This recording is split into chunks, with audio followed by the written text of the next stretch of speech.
చెయ్యనన్నది, అత్త తెచ్చిన కొత్త చీర కట్టనన్నది, మామ తెచ్చిన మల్లెపూలు ముడవనన్నది, మొగుడి చెట్ట ముట్టికాయ తింటేనన్నది. నానా నానా నాకు కథ చెప్పవా? అబ్బా వెళ్ళి మీ అమ్మని అడగమ్మా, నాకు చాలా పని ఉంది. అమ్మా అమ్మా నాకు కథ చెప్పవా? నాన్న చెప్పమంటే చెప్పట్లేదు. అవునా, ఏదో పనుందన్నాడా? అవునమ్మా. నాకు తెలుసు, ఎప్పుడు ఇంతే. సీఎం కూడా ఇంత బిజీగా ఉన్నాడు. నాకు ఒంటింట్లో పనుందమ్మా, వెళ్ళి మీ నాన్నమ్మని అడుగుపోతల్లి. మీ ఇద్దరు ఎప్పుడు ఇంతే, కథ చెప్పరు, పాట పాడరు. అసలు నేనేమడిగినా పని ఉందని అంటారు. నానమ్మ నానమ్మ నాకు కథ చెప్పవా? నిన్నట్లాగానే. నా బంగారు తల్లి, నా చిట్టి తల్లి, అలా పెరట్లోకి వెళ్ళి చెప్పుకుందాంపా అమ్మ.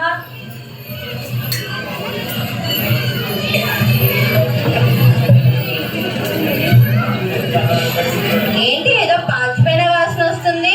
ఏం లేదండి, నేను మిగిలిపోయిన ఉంటే పడేయడానికి వెళ్తున్నా. అంత ఎక్కువగా ఎందుకు చేశావే? మీకోసమే, తిని పలుస్తారని.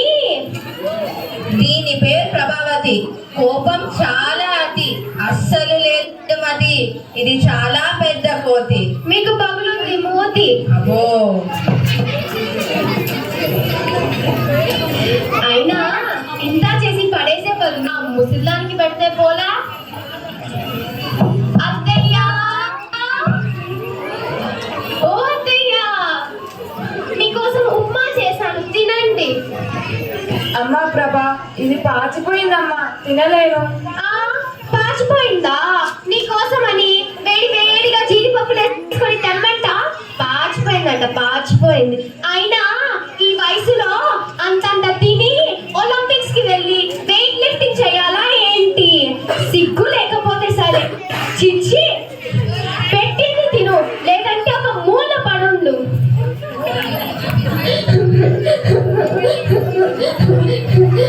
ఏమండి, నేను మొదటి నేను చాకరీ చెయ్యలేదండి. నీకు ఇప్పుడు ఏమైంది?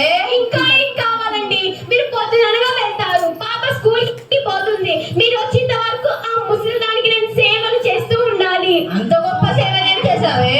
ఏం చేసాను మీకు చెప్పాలా ఏంటి? చెప్పకపోతే అర్థం చేసుకోలేరు. సరే సరే, ఇప్పుడు నన్ను ఏం చేయమంటావు చెప్పు. ఇంట్లో నేనన్నా ఉండాలి, ఆ ముసలి నేనో ఉండాలి. ఇప్పుడే చెప్పండి. ఈ వయసులో ఆమె ఎక్కడికి వెళ్తుంది? ఎక్కడికైనా పంపండి. ఆ ముసలిని మాత్రం ఇంట్లో వద్దు. ప్రతి ఊర్లో ఉన్నాయి కదా వృద్ధాశ్రమాలు, ఎక్కడ చోట చేర్చండి. వృద్ధాశ్రమానికి ఫోన్ చేయండి. చేస్తానులే, ఇప్పుడే చెయ్యండి. చేస్తున్నా.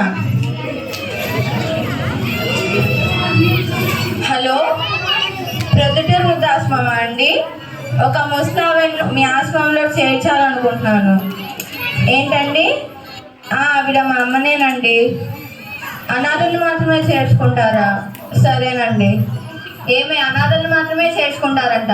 అనాథ అని చెప్పండి, వేరే ఊరికి చేయండి. చేస్తున్నా. హలో, కడప వృద్ధాశ్రమమా అండి? ఒక ముసలిని మీ ఆశ్రమంలో చేర్చాలనుకుంటున్నా. ఆమెకి ఎవరు లేరండి. రేపు రమ్మంటారా? సరేనండి. ఇవాళే వస్తున్నామని చెప్పండి. ఏం చెప్పాలో కూడా చేత కాదు. చిచ్చి, ఏంటి నాన్న, నాన్నమ్మని ఎక్కడ తీసుకెళ్తున్నారు? నీకెందుకే? నోరు మూసుకొని చదువుకోపో. అమ్మను కొంచెం కాదు, చెప్పు నాన్న, ఎక్కడ తీసుకెళ్తున్నారు నానమ్మని? ఏం లేదమ్మా, నానమ్మకు వయసు ఎక్కువ అయిపోతుందిగా, ఇంట్లో సరిగా చూసుకోలేకపోతున్నామని ఆశ్రమంలో చేర్పిద్దామని ఫోన్ చేస్తున్నా. అయితేనమ్మ నాకు కూడా ఇవ్వు నాన్న, మీరు ముసలి మిమ్మల్ని కూడా అక్కడికి పంపిస్తా.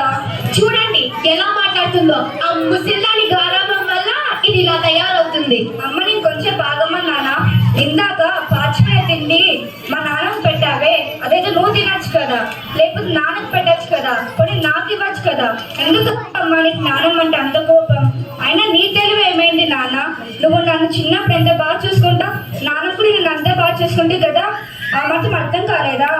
అయినా మీకంటే నన్ను నాన్నమ్మనే బాగా చూసుకుంటుంది. రోజు కథలు చెప్తుంది, పాట పాడుతుంది, నాతో ఆడుకుంటుంది. మీరేమో పని ఉంటే తప్పించుకుంటారు. నాన్నమ్మ వెళ్ళిపోతే నాతో ఎవ్వరు ఆడుకోరు. అందుకే నన్ను కూడా నాన్నమ్మతో పాటు పంపించండి, అప్పుడు మీ ఇద్దరే హ్యాపీగా ఉంటారు.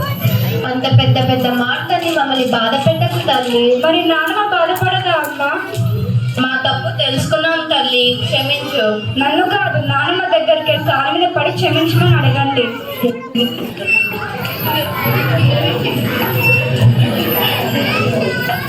మమ్మల్ని క్షమించమ్మా. క్షమించత్తయ్యా. నీ విలువ తెలుసుకోలేకపోయా. వెరీ గుడ్, ఇంకా లేవండి. క్షమించింది ఎందుకంటే మా ముసిల్ది బంగారు కొండ.